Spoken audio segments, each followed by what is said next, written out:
Bonjour à tous, merci d'assister aujourd'hui à la soutenance de thèse de mon MBA, Marketing, Communication et Innovation réalisée à De Vinci Executive Education. Et aujourd'hui, on va parler de l'IA générative et agentique comme levier de croissance pour rendre l'account-based marketing accessible aux très petites entreprises. Donc, pour le plan, je vais commencer par introduire un peu voilà, ce sujet. Pourquoi je l'ai choisi. Ensuite, je vous parlerai de la méthodologie que j'ai suivie pour réaliser ma thèse. On parlera un peu plus de ce qu'est l'account-based marketing, qu'on appelle aussi ABM.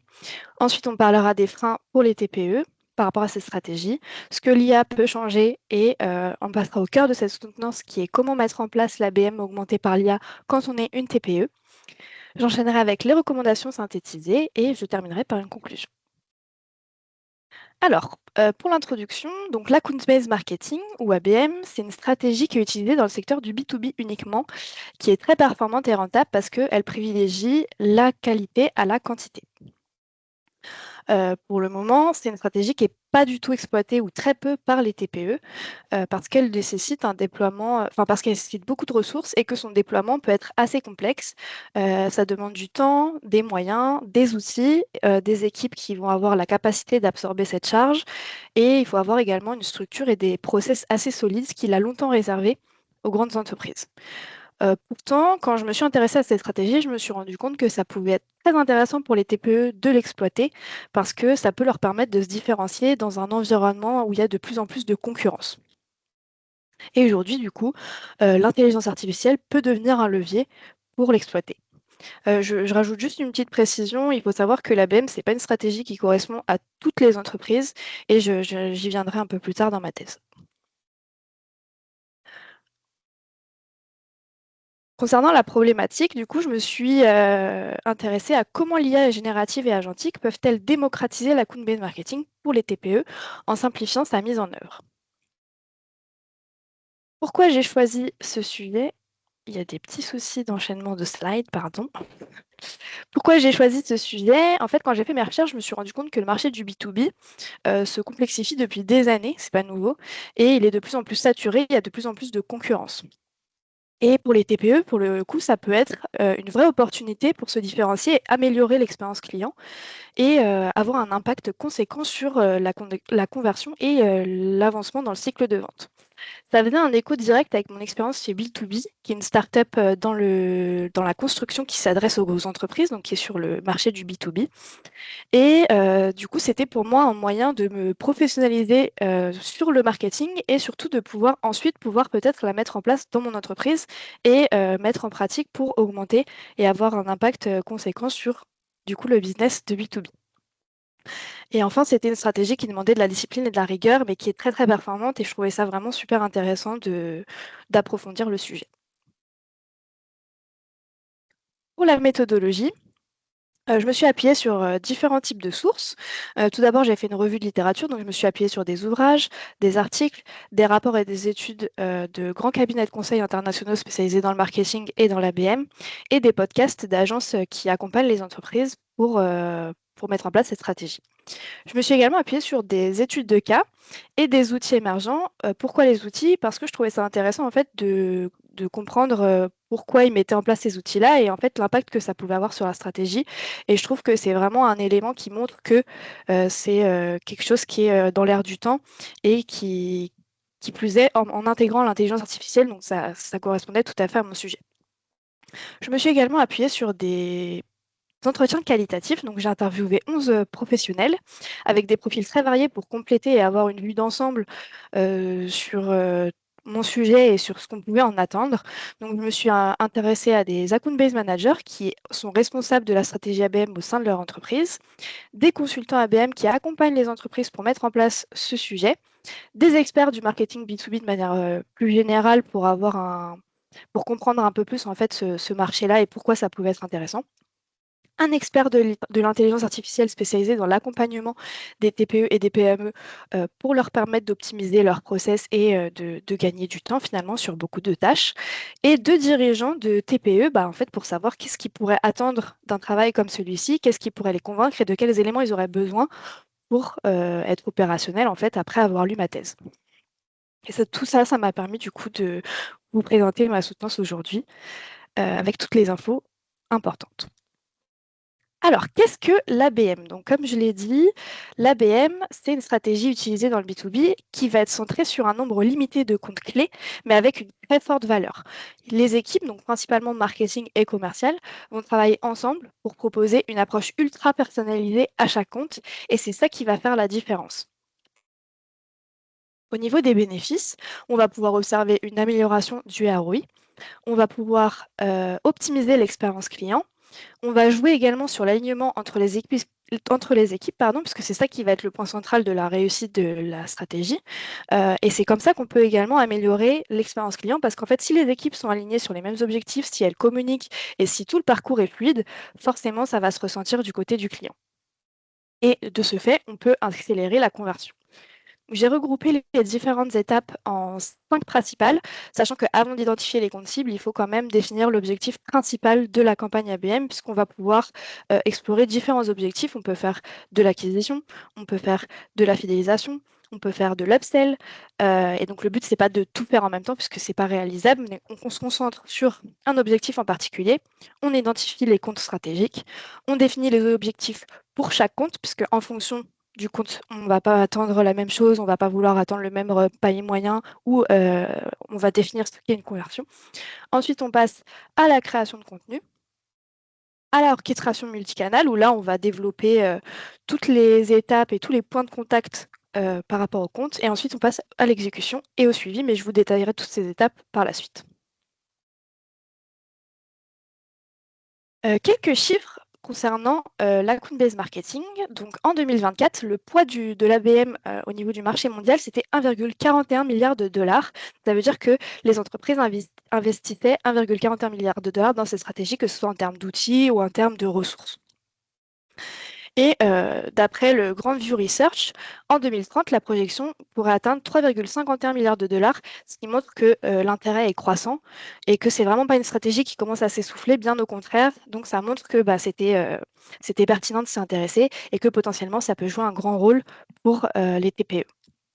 Au niveau des bénéfices, on peut observer que 80% des marketeurs affirment que l'ABM offre un ROI qui va être supérieur aux autres initiatives marketing. 49% indiquent que l'un des principaux bénéfices, c'est l'augmentation du chiffre d'affaires avec les comptes déjà existants. Donc, comme je vous le disais tout à l'heure, on peut avoir plusieurs objectifs et pas forcément de l'acquisition. On n'est pas obligé d'acquérir de nouveaux clients pour augmenter les revenus.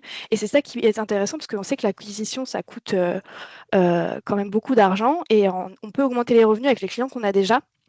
Et ça peut être un des principaux intérêts de l'ABM. Ensuite, on a également 60% des entreprises qui indiquent une augmentation de leurs revenus d'au moins 10% au cours de la première année, ce qui n'est pas négligeable. Mais là, on voit aussi qu'en fait, c'est une stratégie qui est quand même sur le long terme. On n'a pas des résultats au bout de quelques semaines et c'est important de l'avoir en tête.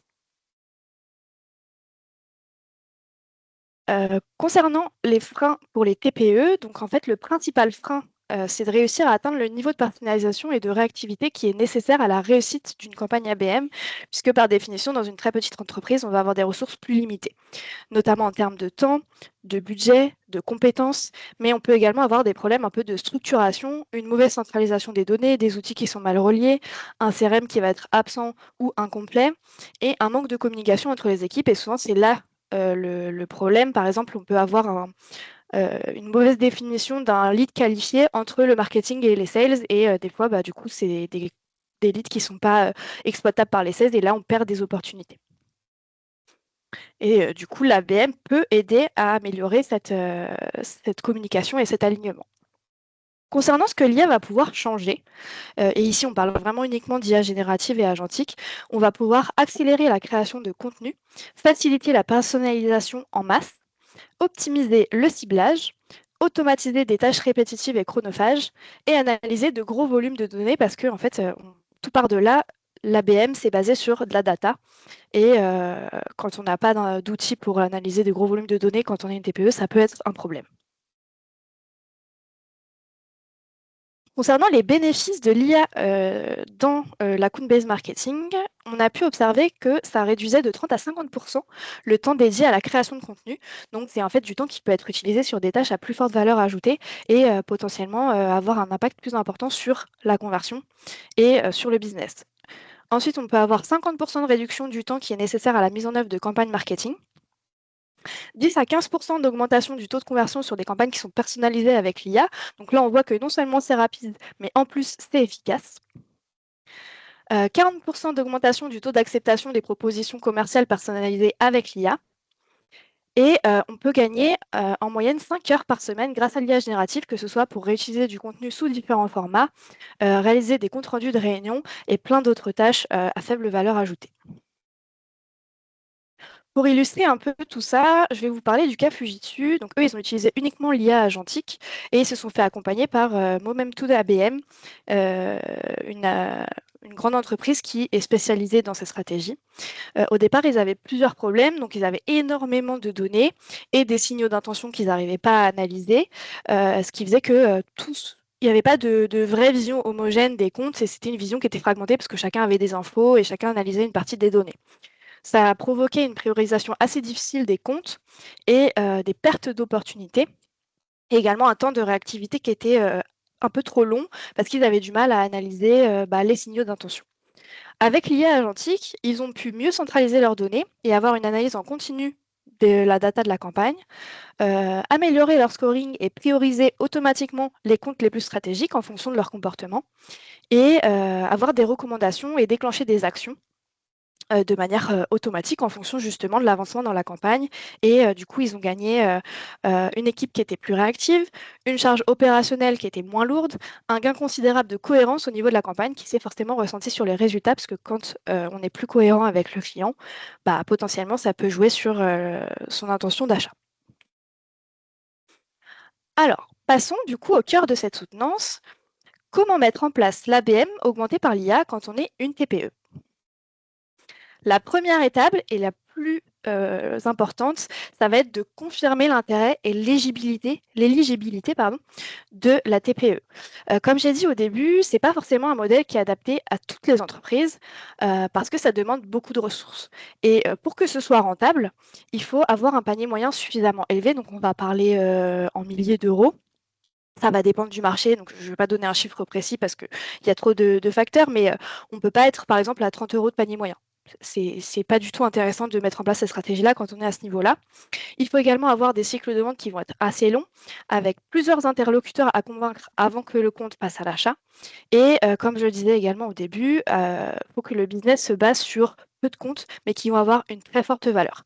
Si vraiment la logique du business, c'est de faire du volume, l'ABM ne sera pas adapté et ne sera pas pertinent. Ensuite, la deuxième question, c'est la TPE est-elle prête pour mettre en place cette stratégie? Parce qu'il faut avoir des bases solides pour mettre en place cette stratégie qui est exigeante et qui est plutôt lourde.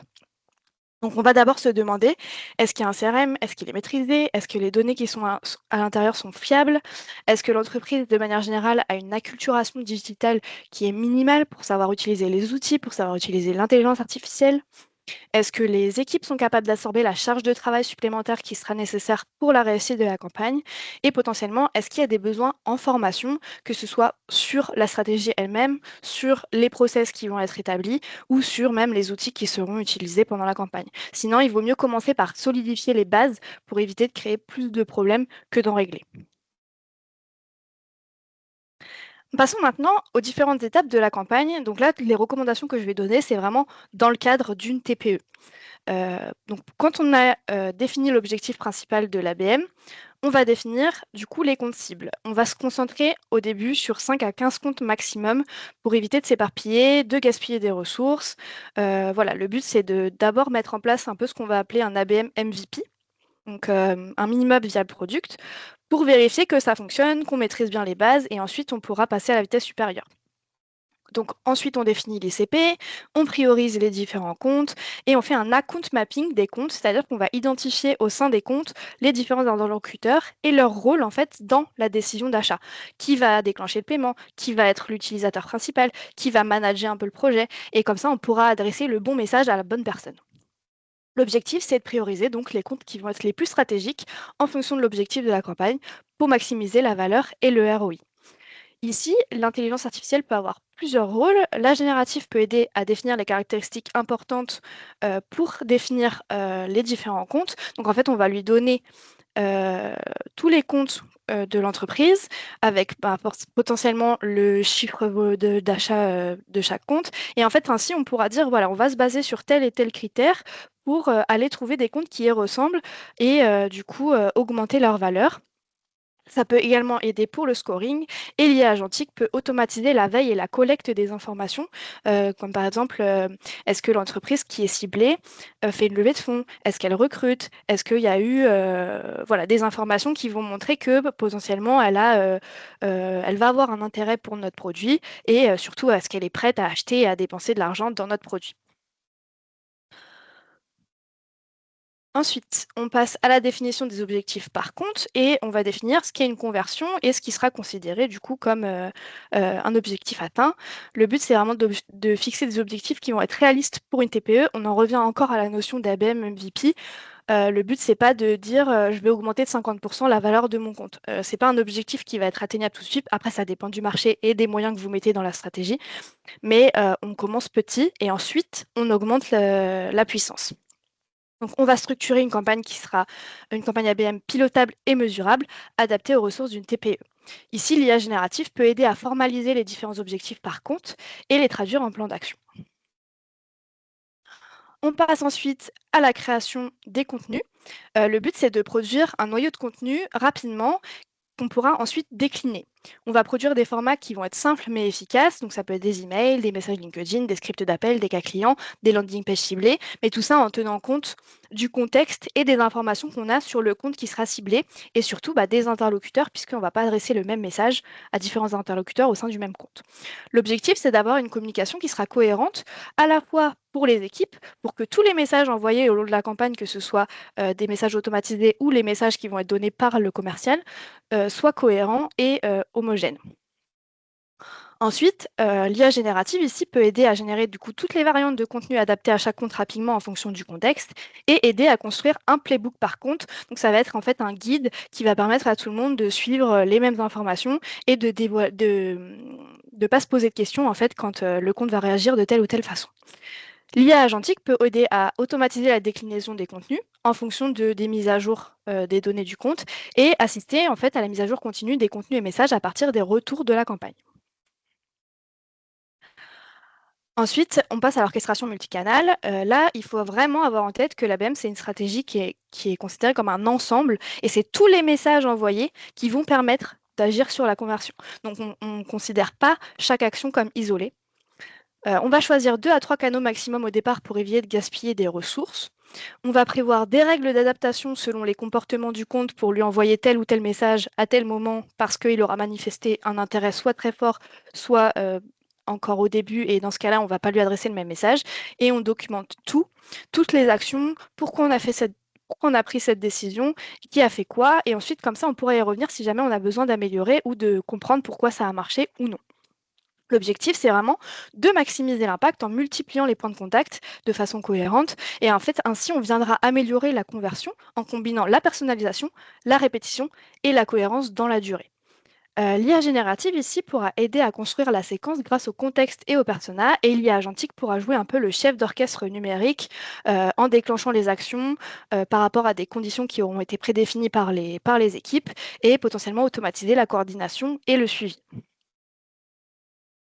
Pour l'exécution et le suivi de la campagne, il faut être vraiment dans une logique d'optimisation continue, mettre en place un suivi avec des KPI réalistes pour la TPE et on va suivre ces KPI sur 3 niveaux. Donc tout d'abord l'engagement avec des ouvertures, les réponses, les interactions, par exemple, le pipeline, donc les rendez-vous, les opportunités qui ont été créées, la vitesse de progression dans le pipeline et au niveau du business, les signatures, les revenus générés et est-ce que c'est rentable ou non. On mettra également en place 2 rythmes de suivi, un hebdomadaire pour potentiellement déclencher, pour potentiellement débloquer des situations par rapport à un compte ou alors, vérifier qu'on a bien réagi rapidement une fois que l'intérêt a été manifesté et un suivi mensuel plus pour vérifier, voilà, l'état d'avancement du pipeline et est-ce qu'on va dans la bonne direction. Il faut vraiment capitaliser sur les apprentissages. Donc, comme je le disais, on documente tout et c'est à partir de là qu'on va pouvoir améliorer la campagne si besoin, parce qu'en fait, on peut être amené à abandonner un canal. On pensait que la cible serait, au rendez-vous et finalement elle ne l'est pas. Et du coup, il vaut mieux en prioriser un autre qui fonctionne bien. Et pour ça, il faut réagir vite pour éviter de perdre de l'argent bêtement ou de perdre des opportunités finalement parce que notre cible n'est pas à l'endroit où on l'attend. L'objectif, c'est de mesurer la performance et d'ajuster rapidement pour améliorer l'efficacité de la campagne. Et ici, l'IA générative peut générer des comptes rendus et des recommandations suite à des réunions clients, par exemple, et proposer des optimisations à partir des résultats observés. Et l'IA agentique pourrait automatiser une partie du suivi opérationnel en envoyant des relances ou des alertes en fonction de l'avancement du compte.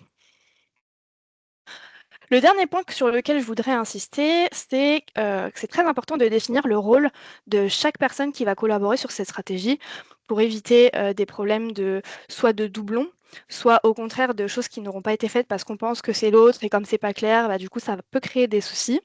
Et donc j'ai détaillé un peu sur cette slide, mais en fait, c'est vraiment plus expliqué dans ma thèse et c'est vraiment un élément qui est très, très important parce que c'est ça qui va, jouer sur la réussite ou pas de la campagne, parce que c'est ça qui va jouer sur est-ce que le client a reçu un message cohérent tout au long de la campagne? Est-ce que c'est fluide? Est-ce qu'il est accompagné? Est-ce qu'il y a pas trop de pause entre le moment où il a manifesté son intérêt et le moment où, on va revenir vers lui pour lui proposer quelque chose? Donc ça permet de suivre, de garder le bon timing et les bons messages. Maintenant, je passe aux recommandations synthétisées. Donc, pour moi, les points les plus importants, c'est vraiment d'avoir des bases solides avant de se lancer.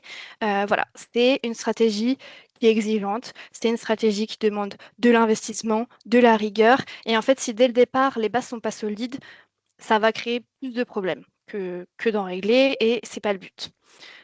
On définit évidemment bien les rôles comme je viens de vous le dire et on s'y tient tout au long de la campagne. Comme ça, en plus, il y a pas de problème de savoir, à qui on attribue tel ou tel, résultat, parce que souvent, c'est aussi un problème qu'on peut observer dans les entreprises. On commence petit, on précède par itération. On veut pas, gâcher des ressources parce qu'on s'est lancé trop vite et surtout on voudrait pas se dire finalement la stratégie elle fonctionne pas alors qu'en fait c'est juste qu'on l'a mal mise en place. Donc on procède par itération et on valide l'efficacité et les process avant de passer à la suite. On n'abandonne pas trop vite parce que, comme j'ai dit au début, en fait c'est une, stratégie qui va montrer des résultats sur le long terme, donc ça peut être des mois voire plus d'un an. Et d'après moi, tout ce que j'ai pu lire, ça peut être quelque chose qui peut être un problème dans les entreprises parce qu'en fait, on va se dire: «Bah, on n'arrive pas à justifier l'investissement, du coup, on abandonne». Mais en fait, du coup, on a perdu des ressources et au final, en attendant, 3 mois de plus, potentiellement, ça aurait pu montrer son efficacité. Et concernant l'IA, on va pas trop vite. J'ai parlé des potentiels, avantages de l'IA agentique, mais on va pas commencer par, l'IA agentique. Quand on commence l'ABM et qu'on commence avec l'IA, on commence par l'IA générative. On maîtrise bien tous les process, on maîtrise bien toutes les étapes et seulement une fois qu'on a maîtrisé tout ça, on peut commencer à automatiser et utiliser des agents IA. Parce qu'en fait, si on comprend pas ce qu'on fait, ça sert à rien de l'automatiser finalement. Pour conclure, donc pour rappel, moi je voulais vraiment savoir si l'intelligence artificielle pouvait être un outil, un levier pour les TPE pour utiliser et exploiter une stratégie qui est vraiment très efficace dans le marché du B2B. Et au départ, donc on pensait que c'était une stratégie hors de portée parce que c'est une approche pardon, puissante et exigeante. Ça nécessite des ressources importantes, que ce soit humaines, technologiques et financières. Heu, Ça rejoignait finalement les freins d'une TPE puisque, ils vont avoir un manque de temps, des équipes trop petites, des budgets limités, des difficultés à gérer et analyser de gros volumes de données et finalement, bah, je me suis rendu compte qu'effectivement ça pouvait être un levier puisque grâce à l'intelligence artificielle, on peut avoir une hyper personnalisation qui est accessible, qui est rapide, mais et qui en plus est efficace puisqu'on a observé qu'on avait un temps de création de contenu qui pouvait être diminué de 30 à 50 et ainsi réduire également le temps de mise en œuvre d'une campagne marketing et ainsi allouer ce temps à des tâches qui vont être avec une plus forte valeur ajoutée. Mais c'est pas seulement rapide comme je l'ai dit tout à l'heure, c'est également efficace puisqu'on a observé qu'on avait 40 de taux d'acceptation en plus sur des propositions commerciales qui vont être personnalisées avec l'IA. Donc ça montre, voilà, que c'est pas, juste: «Ah c'est trop rapide, c'est super». Non, en fait, c'est efficace et ça marche. Et enfin, je voudrais insister sur le fait que l'IA n'est pas un outil magique. En fait, s'il n'y a pas de base solide, s'il n'y a pas une maîtrise du sujet, du marché, des clients, ça va pas régler tous les problèmes.